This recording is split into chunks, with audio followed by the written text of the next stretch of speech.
আসসালামু আলাইকুম। অলি স্যারের অনলাইন কোচিং এ সবাইকে স্বাগত। আজ আমরা অ্যাডভান্স অ্যাকাউন্টিং বইয়ের ডিপার্টমেন্টাল অ্যাকাউন্ট এর অঙ্ক করব।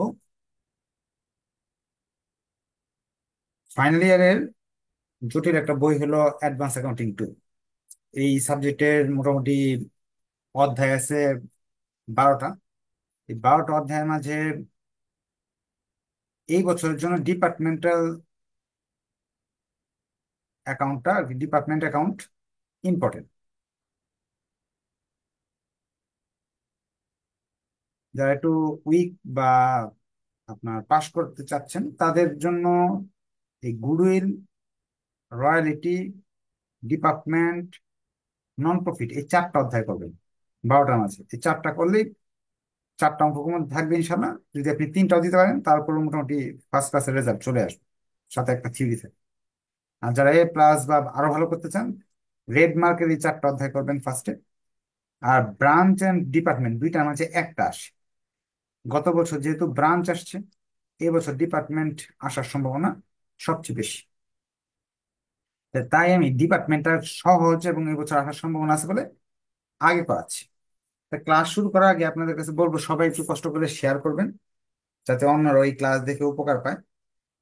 আর আমিও শেয়ার করে রাখতেছি যাতে আপনারা এই ক্লাসটা মিস চলে গেলে বা ভুলে গেলে পরবর্তীতে দেখে নিতে পারেন।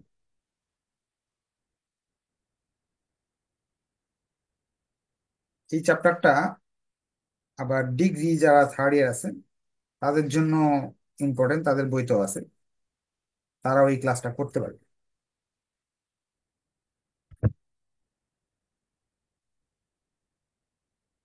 আর বিবিএ ফাইনাল ইয়ারের অ্যাডভান্স অ্যাকাউন্টিং 2 বইটাই হলো সবচেয়ে কঠিন। সবার আগে যারা প্রাইভেট শুরু করবেন, যদি সবগুলো শুরু করতে না পারেন, টাকার সমস্যা থাকে, তাহলে এই একটা সাবজেক্ট প্রথমে শুরু করতে পারেন, পরবর্তীতে বাকিগুলো করবেন। কারণ ফাইনাল ইয়ার তো ফেল করলে ইয়ার লস। প্রতি আর গত বছর থার্ড ইয়ার যারা ছিলেন তারা জানেন প্রশ্ন তো অনেক কঠিন হয়। যে অ্যাডভান্স অ্যাকাউন্টিং 2 বইটা এমনি কঠিন, এই বই থেকে আবার যে কঠিন প্রশ্ন হয় তা নির্ঘাত ফেল করবেন। সো A to Z শিখতে হবে, বই থেকেও প্র্যাকটিস করতে হবে, শীট থেকেও প্র্যাকটিস করতে হবে। শীটের অঙ্কগুলো করলে বইয়েরগুলো ইনশাল্লাহ পারবেন। যেমন গত ক্লাসগুলোতে হয়তো গুডউইলের চ্যাপ্টারটা আমি করাইছি, আপনারা যারা করছেন মোটামুটি বইয়ের 99% নিয়মগুলো কাভার দেওয়ার চেষ্টা করা হয়েছে। তারপরেও যারা তারপরে যদি কোনো কোনো অঙ্ক নিয়ে প্রবলেম বাড়তি ছিল সেগুলো কিন্তু আপনার সলভ ক্লাসে করাই দেওয়া হয়েছে। আচ্ছা, ক্লাস শুরু করে দিচ্ছি।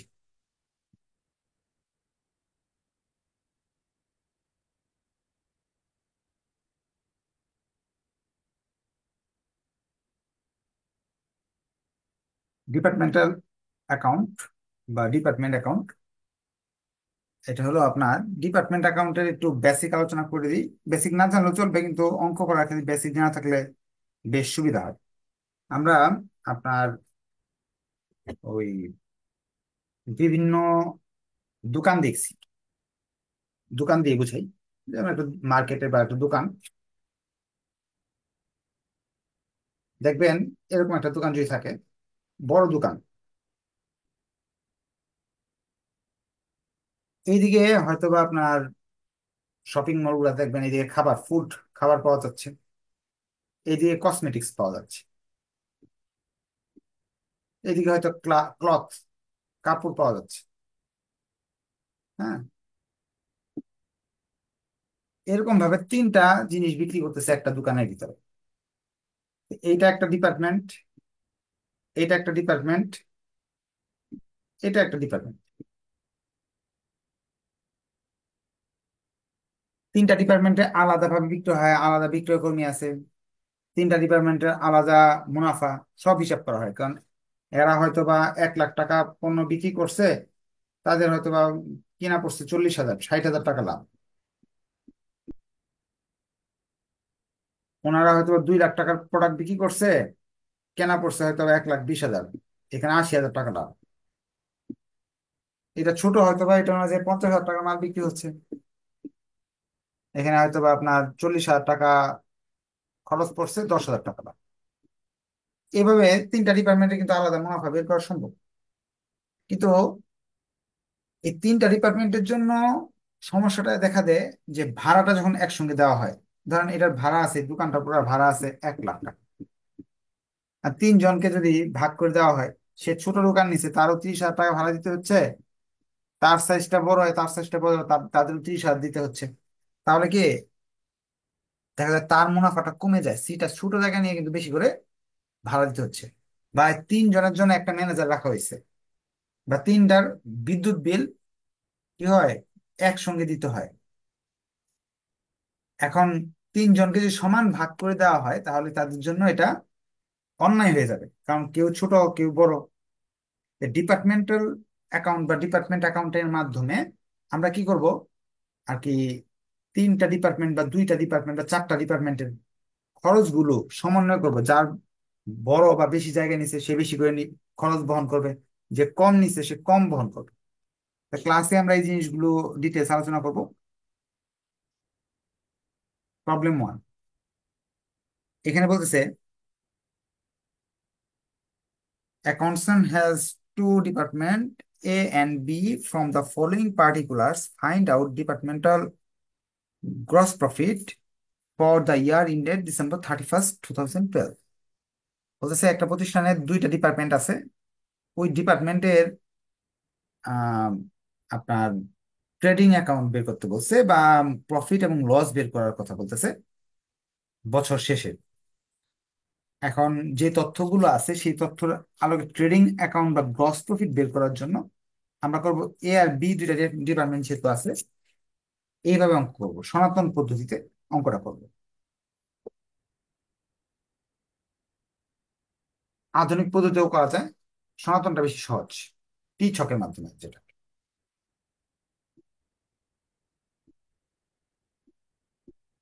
এই পাশে সবগুলো আয় লিখবো, এই পাশে সবগুলো ব্যয় লিখবো। আয় থেকে ব্যয় বাদ দিব, মুনাফা বেরিয়ে আসবে। এর জন্য এই ঘরটা করলাম, বি এর জন্য এই ঘরটা করলাম, এর জন্য এই ঘরটা করলাম, বি এর জন্যটা এই ঘরটা করলাম। আমরা ইচ্ছা করলে এখানে ডিটেলস লিখতে পারি, বা এখানে লিখতে পারি এক্সপেন্স, আর এদিকে রেভিনিউ লিখতে পারি, বা ডিটেলস লিখলেও হবে, বা অ্যাকাউন্ট টাইটেল লিখলেও হবে।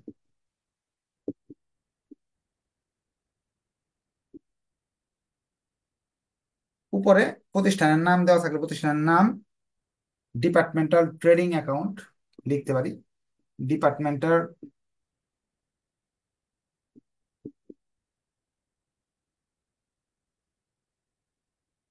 Trading account. এগুলো বইতে আরো সুন্দর করে দেওয়া আছে কি লিখতে হবে না লিখতে হবে উপরে, এগুলো তো আপনারা জানেনই যেহেতু আপনারা ফাইনাল ইয়ার পড়তেছেন। এখন এই পাশে যত ধরনের খরচ গুলা লিখবো, এই পাশে সবগুলো আয় লিখবো। এখন প্রশ্ন থেকে, এটা কত সালের অঙ্ক না, এটা হলো শীটের 1 নম্বর অঙ্ক। আপনি মেইন বইয়ে পাবেন, কমার্স পাবলিকেশন বা ব্যতিক্রম বিভিন্ন বইতে পাবেন। ধরেন এটা কমার্স পাবলিকেশনে আছে হলো B16, NU 2023।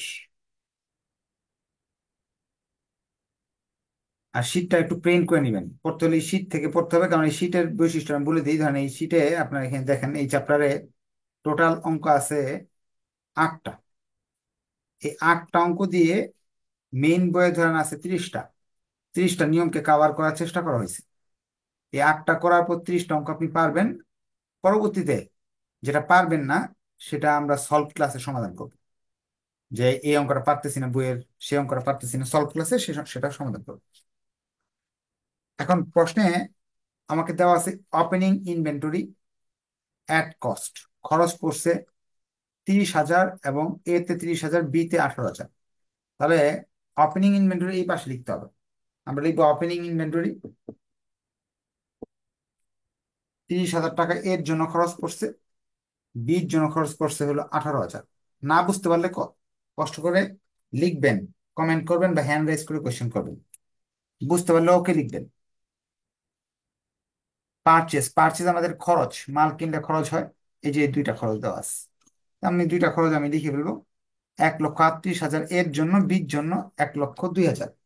1,38,000, বির জন্য 1,02,000 টাকা।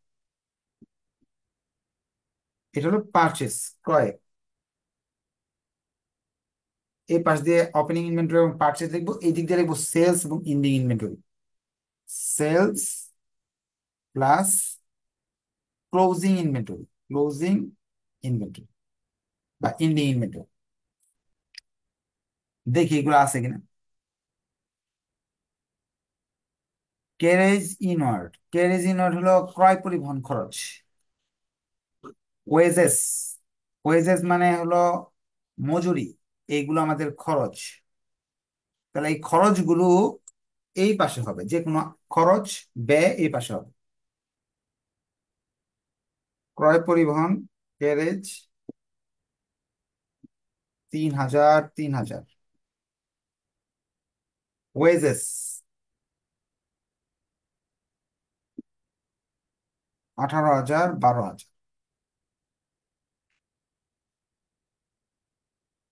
এরপরে দেওয়া আছে বিক্রয়, সেলস 2,10,000, 1,68,000। 2,10,000 আর 1,68,000।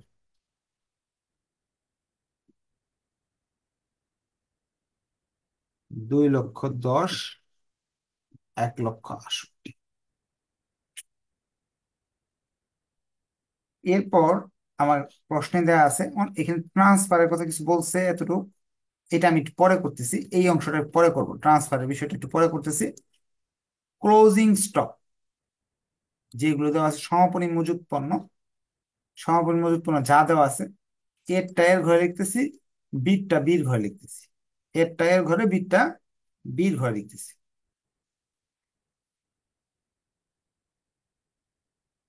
পারচেজ গুডস আর একটা হলো ফিনিশড গুডস, যা যা দেওয়া আছে সেইভাবেই লিখতেছি। এরটা এর ঘরে মাল কিনে নিয়ে আসছিলাম, সেগুলো কিছু রয়ে গেছে, আর কিছু আমরা মাল বানাইছি নতুন করে, সেগুলা এখনো বিক্রি হয় নাই, এগুলো সমাপনী মজুত পণ্য। যা করলাম এর মাঝে যদি কারো কোনো কোয়েশ্চেন থাকে বলতে পারেন, যে এটা বুঝি নাই, আমরা বুঝাই দেন স্যার। আমরা কি করলাম, প্রশ্ন থেকে খরচগুলো এই পাশে লিখলাম, আয়গুলো এই পাশে লিখলাম, প্রারম্ভিক মজুত পণ্য এই পাশে লিখলাম, সমাপনী মজুত পণ্য এই পাশে লিখলাম। এটা হলো আপনার সনাতন পদ্ধতিতে ইনকাম স্টেটমেন্ট করার একটা রুল। হ্যাঁ বলেন, কার কি কোয়েশ্চেন? কোয়েশ্চেন থাকলে বলেন, বা বুঝতে পারলে একটু কষ্ট করে ওকে লিখে দেন। স্যার, এন্ডিং ইনভেন্টরি তো আয় নয়, সেটা ক্রেডিট পাশে কেন লেখা হলো? আচ্ছা ঠিক আছে, ভালো বলছেন। এটা হলো আমরা যে ইনকাম স্টেটমেন্ট করি, ইনকাম স্টেটমেন্টের মাঝে আমরা করি সেলস লিখি, এখানে সেলস লিখি, এখান থেকে পারচেজ বাদ, কস্ট অফ গুডস সোল্ড বাদ দিই, cost of goods sold.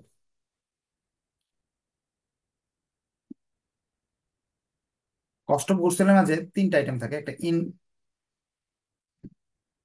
Opening inventory, purchase, ending inventory. এই ওপেনিং ইনভেন্টরি যোগ করতে হয়, পারচেজ যোগ করতে হয়, এন্ডিং ইনভেন্টরি বাদ দিতে হয়। তাহলে এই সেলস থেকে যখন আমি গ্রস প্রফিট বের করতে যাব, কস্ট অফ গুডস সোল্ড বাদ দিয়ে যাব, তখন এই সেলস থেকে এদের দুজনকে বাদ দিতে হবে। আর এই ক্লোজিং ইনভেন্টরি যেহেতু এই দুইটা থেকে বাদ হয়, এই পাশে বাদ দেওয়া যে কথা, এই পাশে লেখা একই কথা। এই জন্য এই আইটেমগুলো এভাবে আসছে। এখন প্রশ্ন আপনার হয়েছে যে কেন হয়, হয়তো আপনার 9, 10-এ থেকে আমরা তো এই জিনিসটা শিখে আসতেছি, যে প্রফিট বের করতে হলে সেলসের সাথে ক্লোজিং ইনভেন্টরি যোগ করতে হবে, সেখান থেকে পারচেস এবং ওপেনিং ইনভেন্টরি বাদ দিতে হবে। যদি আদার কোনো কস্ট থাকে সেগুলো বাদ দিতে হবে। আদার কস্ট যেমন যে এইগুলা ওয়েজেস বাদ দিলে প্রফিট বেরিয়ে আসবে। এখন আপনার প্রশ্ন, এটা যোগ হয়েছে কেন, বেসিকটা আমি শিখিয়ে দিই। এখন একটা দোকান, এই দোকানে আপনি মাল প্রথমে ছিল 1,000 টাকার মাল ছিল ধরে নেন, এটা হলো ওপেনিং ইনভেন্টরি, এটাকে ওপেনিং ইনভেন্টরি বলা হবে। এই মালগুলা ছিল, কিনছেন হলো আরো 5,000 টাকার মাল। এখন এইগুলোর মাঝে এই 1,000 আর 5,000 6,000 টাকার মাল ছিল, এইগুলোর মাঝে এইগুলা বিক্রি করছেন হলো 10,000 টাকা। এখন 10,000 থেকে 6,000 বাদ দিলে 4,000 টাকা লাভ হয়ে গেল। এখন দেখতেছেন 2,000, সবগুলো বিক্রি হয় নাই, 2,000 টাকার মাল রয়ে গেছে। এখন সঠিক লাভটা বের করতে হলে আপনাকে এই 2,000 টাকা এখানে যোগ করতে হবে, কারণ এই 4,000 তো নগদ লাভ, অথবা এই 10,000 টাকা হলো নগদ পাইছেন, 2,000 টাকার পণ্য আছে, তাহলে কত, মোট 12,000 টাকার জিনিস আছে, 6,000 টাকা কেনা পড়ছিল, তো বাকি আমার আসলে প্রফিট থাকতেছে 6,000 টাকা। অর্থাৎ সমাপনী মজুত পণ্যগুলো তো আপনার কাছে আছে, আর এই বিক্রয় মানে নগদ টাকা পেয়ে গেছেন, তার মানে এই দুইটা জিনিস আছে আপনার কাছে, আর এইগুলা খরচ হয়েছে, এই জন্য এটা যোগ হয় সেলসের সাথে, যেহেতু এটা বিক্রি হয় নাই এখনো, এগুলো আপনার বিক্রয়ের সমপরিমাণ ধরে নিতে হবে। হ্যাঁ, এই জন্য আমরা যোগ করি। আর যদি আপনার আগে থেকে বেসিক না থাকে তাহলে ফর্মেট মুখস্থ করে নেবেন, সেলস এবং ক্লোজিং ইনভেন্টরি যোগ করবেন, ওপেনিং এবং পারচেজ রিলেটেড খরচগুলো বাদ দিবেন, ইনকাম স্টেটমেন্টের ফর্মেট যেটা আর কি। এরপর আমাদের এই যতটুকু করলাম এটা কিন্তু আমরা ক্লাস 9 থেকে শিখে আসতেছি এই জিনিসটা।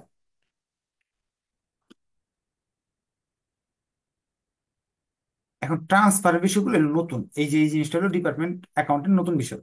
প্রথম বলছে purchase good transfer, B to A 15,000, A to B 12,000। ঘটনা এরকম হয়েছে, ডিপার্টমেন্ট তো দুইটা, এটা এ ডিপার্টমেন্ট আর এটা বি ডিপার্টমেন্ট। আপনারা দেখবেন অনেক সময় ওষুধের দোকানে যান, যাওয়ার পর ওষুধ কিনতে আসেন, যাই 100 টাকার ওষুধ দেন এই ওষুধটা, বা 500 টাকার ওষুধ কিনতে আসছেন, 5টা ওষুধ কিনতে আসছেন, একটা ওষুধ নাই, তার কাছে একটা ওষুধ নাই, তখন কি করে, আপনাকে কিন্তু চাপটা দেয় না, পাশের দোকান থেকে একটা ওষুধ নিয়ে আসে, এনে আপনাকে 5টা মিলিয়ে দেয়। কারণ আপনি ওই একটা ওষুধের জন্য যদি তার কাছে না নেন, পাশের দোকান থেকে সে নিয়ে আসে আইনা, করে কি আপনাকে 5টা ওষুধ মিলিয়ে পরে আপনাকে কিন্তু টাকা রেখে দিই। তো এই জিনিসটা করছে যে প্রোডাক্ট কি করছে, বি টু এ,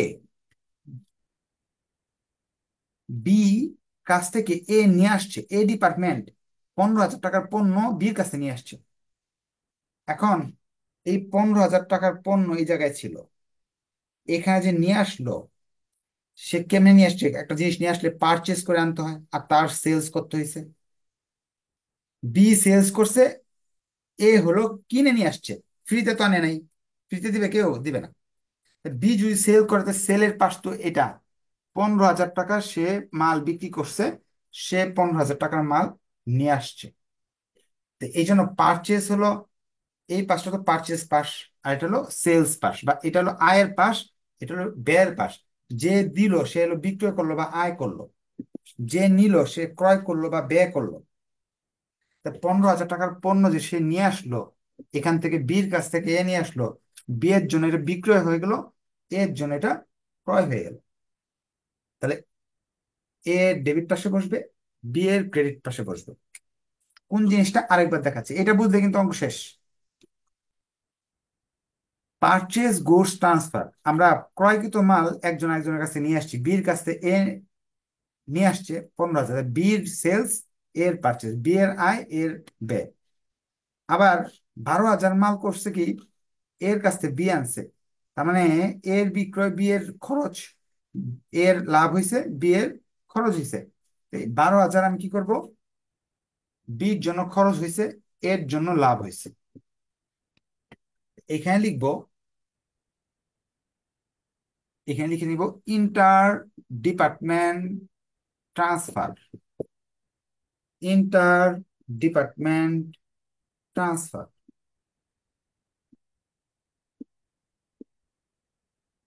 লিখে পারচেজ গুডস, ক্রয়কৃত পণ্য আমরা একজন আরেকজনেরটা চেঞ্জ করছি। আপনাদের কাছে এই চ্যাপ্টারটা কঠিন লাগতে পারে, আসলে কিছুই করার নেই, এই বইটাই কঠিন, আপনাদের একটু শ্রম দিতে হবে। ফাইনাল ইয়ারের এই বইটা কঠিন। আপনি দেখবেন যদি third year, second year, first ইয়ারে আমাকে ফলো করে থাকেন, এক অধ্যায় থেকে পাঁচটা, চারটা, ছয়টা অঙ্ক করাইছে, ওইখান থেকেই দেখা গেছে বেসিক হয়ে গেছে, ওই বেসিক লোকে আপনারা পারছেন। কিন্তু এই সাবজেক্টের একটা অধ্যায় অঙ্ক থাকে 15টা, 20টা, 17টা, 16টা। আমার বইটাই একটু কঠিন। একটু মনোযোগ দিয়ে করেন, ইনশাল্লাহ ভালো করতে পারবেন। এই অংশটা বুঝে গেলে একটু কষ্ট করে ওকে লিখে দেন, এই যে পারচেজ গুডস এর জিনিসটা যে একজন একজন কাছে নেওয়া হয়েছে, সেই জিনিস যদি বুঝে দেন তাহলে একটু কষ্ট করে ওকে লিখেন। না বুঝলে প্রশ্ন করতে পারেন। Finish goods transfer. Finish goods transfer আমাদের যারা আগে এটা বুঝেন নাই, এখন এটা দিয়ে বুঝতে পারবেন যে আমরা মাল বানানো আছে, সেই মালগুলো একজন একজনের কাছে নিছে। বি নিছে এর কাছ থেকে, অর্থাৎ বি বি বিক্রি করছে, এ কিনছে। বি বিক্রি করছে, এ কিনছে।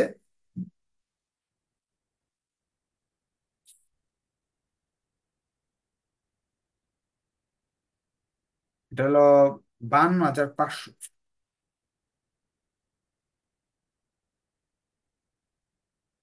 এটা মানে প্রিন্টিং মিস্টেক আছে। 52,500। আরেকটা আছে, না প্রিন্টিং মিস্টেক না, আরেকটা আছে 60,000। হ্যাঁ, বি বিক্রি করছে, এ কিনছে। 52,500, আর এটা হলো 60,000 টাকা। বি বিক্রয় করছে, এ কিনছে। বি বিক্রি করছে 52,500, এ ক্রয় করছে 52,500। আবার এ বিক্রি করছে 60,000, বি কিনছে 60,000।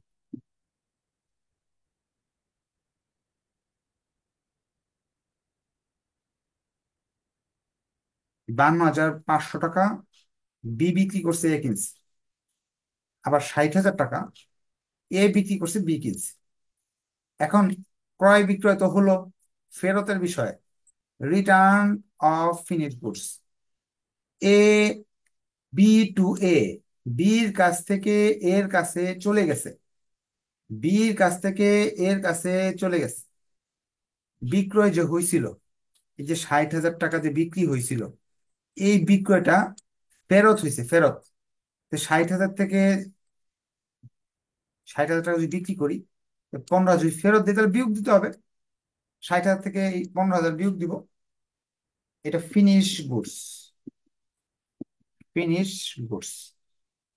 15,000 এখান থেকে বাদ যাবে, 15,000 এখান থেকে বাদ যাবে। রিটার্ন।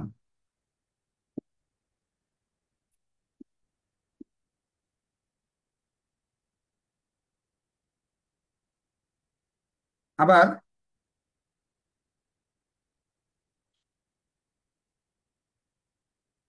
এ থেকে বির কাছে গেছে, সরি, হ্যাঁ, এর কাছ থেকে বির কাছে গেছে, ফেরত গেছে এর কাছ থেকে বির কাছে 10,500।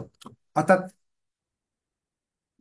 বির কাছ থেকে এ কিনে নিয়ে আসছিল, এখন ফেরত দেওয়া হয়েছে এর কাছ থেকে বির। আমি বিষয়টা আরো বুঝাই দিব।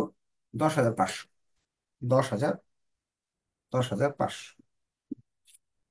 10,500 বিয়োগ ফেরত হলো উল্টা। ঘটনা হয়েছে, প্রশ্নে এভাবে বলছে 60,000 টাকার মাল, এখানে দুইটা দোকান লিখে নিতেছি। এটা এ দোকান, এটা বি দোকান। 60,000 টাকার মাল এখান থেকে এখানে নেওয়া হয়েছিল, বি টু এ। এটার অর্থ হলো বি টু এ। বি বিক্রি করছে, এ কিনছে। ফেরত দেওয়া হয়েছে এ টু বি। এর কাছ থেকে বি ফেরত পাইছে, তার মানে এখান থেকে ওই জায়গায় চলে গেছে 15,000 টাকার মাল। চলে যদি যায়, তো 60 থেকে 15কে বাদ দিতে হবে আমার। এখান থেকে 60 থেকে 15 বাদ দিতে হবে, তার মানে 45,000 টাকা হবে। এই ঘটনা ঘটছে। ফেরত হলে উল্টা হয়, এটা তো আমরা ছোট ক্লাস থেকে শিখে আসতেছি। ফেরত হলে এটার উল্টা হয়। তা আমাদের অঙ্ক শেষ এখানে। এখন যোগ বিয়োগ করলে অঙ্ক হয়ে যাবে। কারো যদি কোনো অংশে কোয়েশ্চেন থাকে যারা কি নাই, আমি বুঝিয়ে দিবো সব।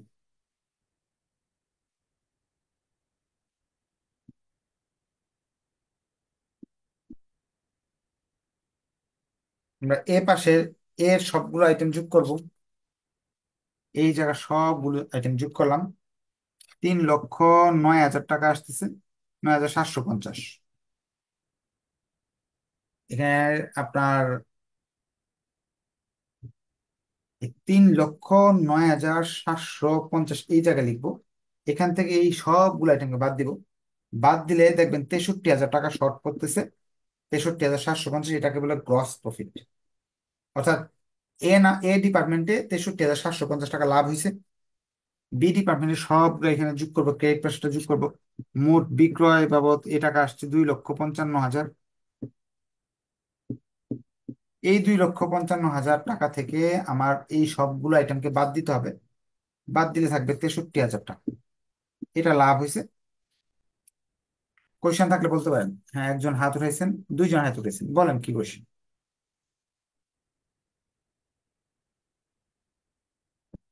কোয়েশ্চেন করেন।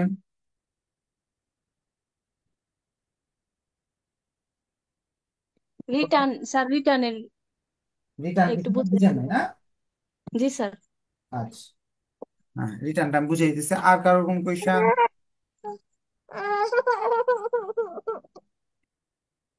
আর কারোর কোন কোয়েশ্চেন? কোয়েশ্চেন থাকলে স্যার বলেন। আসসালামু আলাইকুম। ওয়ালাইকুম আসসালাম, বলেন। স্যার আমি ওই যে গ্রস প্রফিটের লাস্টে ইয়াটা বুঝি নাই স্যার, 3 লক্ষ আচ্ছা, 9,750 ওইটা ইয়াটা এদিকে কেন 63,000 হয়েছে, কেন 63,750 আচ্ছা, ঠিক হয়েছে? আছে, ঠিক আছে, বুঝতে পারছি। আচ্ছা, আর কারোর কোনো কোয়েশ্চেন? গ্রোস প্রফিট ওইটা আবার বুঝিয়ে দেন। আচ্ছা, ঠিক আছে।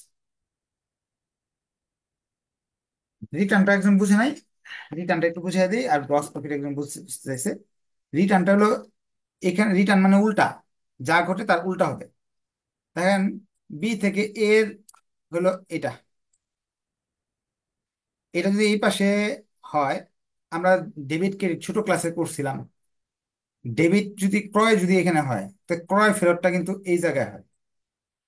তাহলে এইখান থেকে 52,500 থেকে আমার কি করতে হবে, এই এই 10,500 বাদ দিতে হবে। 60,000 টাকা যদি বিক্রয় হয়, বিক্রয় ফেরতটা এইদিকে হয়। তো 60,000 থেকে এই 15,000 আমাকে বাদ দিতে হবে। কেন? রিটার্ন, ফেরত, ফেরত হলে বাদ দিতে হয়। তো এই জন্য এই কাজটা আমরা করছি। যেখানে যেখানে 60,000 বসাইছিলাম, যে জায়গায় 60 বসাইছিলাম, দেখেন এই জায়গায় 60 বসাইছিলাম, এই জায়গায় 60 বসাইছিলাম। এই দুই জায়গা থেকে 15 হলে বাদ দিচ্ছি, কারণ 15,000 রিটার্ন। 52,500 এখানে আর এখানে বসাইছিলাম, এই দুই জায়গা থেকে 52,500 বাদ দিছি, যেহেতু 10,500 রিটার্ন। এখন ডেবিট, এই গ্রস প্রফিট বের করাটা বুঝে নাই অনেকে। এটা আমরা অনেকে বুঝে নাই, কারণ অনেকে বেসিক অনেক দুর্বল। ছোট ক্লাসে হয়তো আপনার কমার্স পড়ে আসে নাই, আর্টস থেকে সায়েন্স থেকে আসছে। নিয়ম হলো খতিয়ানের এই যে এর সর্বমোট বিক্রয় হয়েছে 3,09,750। এর আরেকটা পাশ হলো খরচের পাশ হলো এটা। আয় হয়েছে, এগুলো টাকা পাইছেন, টাকা পাইছেন এই জায়গায় 3,09,000। এই যে এই জায়গায় লিখছেন 3,09,750 এখানে লিখছেন। এখান থেকে এখানে যতগুলো আইটেম আছে এগুলো খরচ হয়েছে আপনার গেছে। এই সবগুলো আইটেম বাদ দিবেন। যেমন এটা বিয়োগ এটা এটা এটা এটা এটা এটা, এই সবগুলো যোগ করলাম, এটাকে বাদ দিলাম, একটা টাকা আসবে। ওই টাকাটা থেকে এই 3,09,500 বাদ দিলে 63,000 টাকা কম পড়ে এই পাশে।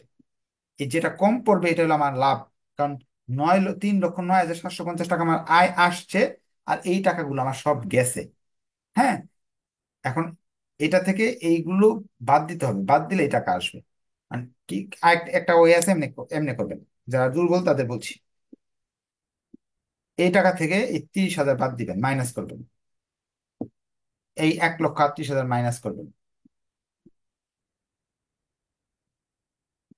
3,000 মাইনাস করবেন, 18,000 মাইনাস করবেন, 15,000 মাইনাস করবেন, 52,500 মাইনাস করবেন। 10,500 কিন্তু আগে থেকে মাইনাস। আর এখন যদি একটা মাইনাস দেন, আবার একটা মাইনাস দেন, মাইনাসে মাইনাসে ডাবল হয়ে গেল, প্লাস হয়ে যাবে। এটাকে প্লাস করবেন,